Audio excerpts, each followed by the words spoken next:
AB পার্টির সাধারণ সম্পাদক আসাদুজ্জামান ফুয়াদ গ্রেপ্তার হয়েছেন, তাকে খুঁজে পাওয়া যাচ্ছে না এবং এই বিষয়টি পরিষ্কার করতে গিয়ে আপনাকে বৃহৎ আকারে সংবাদ সম্মেলন করে পরিষ্কার করতে হচ্ছে।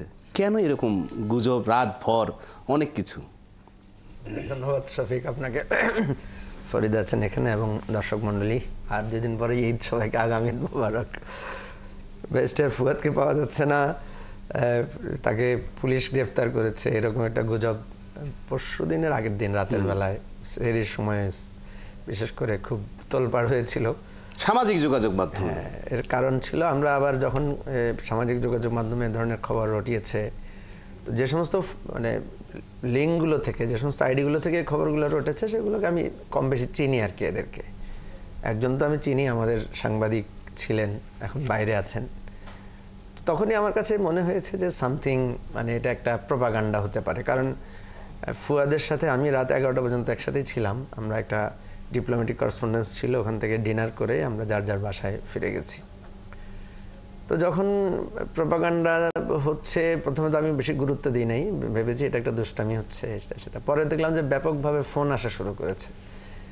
তো তখন আমি ঠিক আছে, এত ফোন যেহেতু আসছে একটু গুরুত্ব দিই। তখন আমি ফুয়াদকে ফোন করলাম। ফুয়াদকে ফোন করার পর আমি দেখলাম যে ফুয়াদকে ফোনে পাচ্ছি না। আচ্ছা, এর মধ্যে প্রায় 15-20 বার কল করলাম, ফুয়াদ ফোন মানে রিসিভই করছে না। এর মধ্যে আবার মাঝে মাঝে ফোন এঙ্গেজও পাচ্ছি। তখন আমার আস্তে আস্তে একটু শঙ্কা লাগলো যে ফোন পাচ্ছি না, একটা হতে পারে যে ফোন বন্ধ করে রেখেছে বা ফোন আরেক জায়গায় বা ঘুমিয়ে পড়েছে ইত্যাদি হতে পারে। তো এরপর যখন এঙ্গেজ পাই তখন আমার একটু দুশ্চিন্তা হলো। তারপর তার ওয়াইফকে ফোন দিলাম। তো সেদিন আবার ফুয়াদ তার মায়ের কাছে ছিল, মানে তার মা যেখানে তার মায়ের বাসা, সে বাসায় ছিল। তার ওয়াইফ বললো যে তার সাথে তো আমার 1:30টার দিকে একবার কথা হয়েছে, এরপরে তো এখন সে সাধারণত ঘুমিয়ে পড়লে ফোন রিংটোন অফ করা থাকে।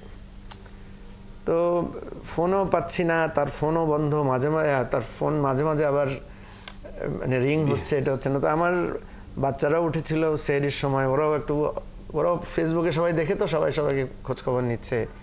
এর মধ্যে তো আমার কাছে একেবারে দেশ বিদেশ থেকে ফোন আসা শুরু করলো ব্যাপকভাবে, এবং তারাও অনেকে ফুয়াদকে ফোন করছে, ফুয়াদ ফোন রিসিভ করছে না।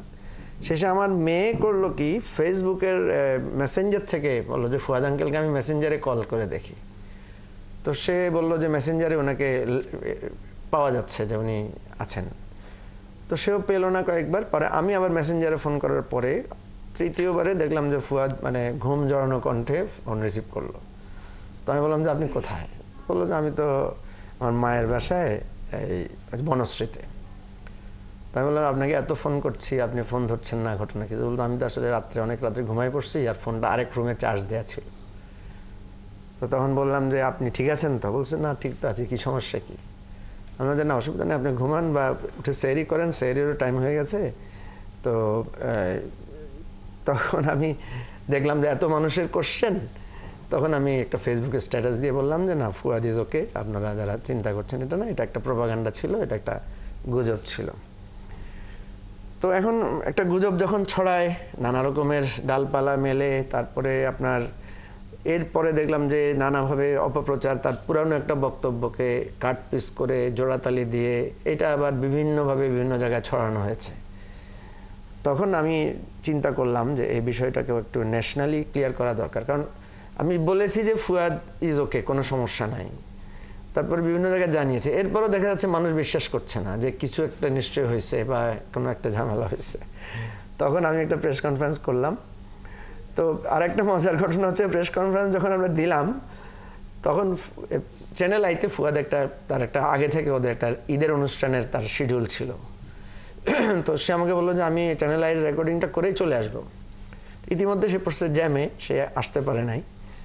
তো সাংবাদিকেরা তো প্রশ্ন করতেছে যে প্রেস কনফারেন্স কিন্তু উনি নাই কেন? আমি বললাম যে সে তো একটা রেকর্ডিং প্রোগ্রামে আছে, তো একটা টেলিভিশন প্রোগ্রামে সে আছে, তারপরও এটা নিয়ে জল্পনা কল্পনা হচ্ছে।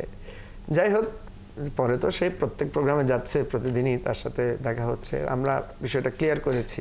তার মানে দর্শকদেরকে আমাদের বলা উচিত, বা আমরা বলছি বারবার করেই, যে আপনারা সঠিক তথ্য জানুন এবং গণমাধ্যমেই আপনারা বিশ্বাস করেন।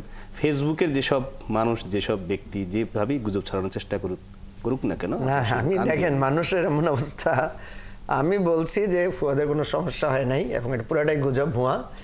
এরপরও লন্ডন থেকে বা আমেরিকা থেকে কোনো ব্লগাররা বা কিছু কিছু লোকেরা লিখছে যে ফুয়াদকে নিয়ে গিয়েছিল আর্মি, আবার ফেরত দিয়ে গেছে।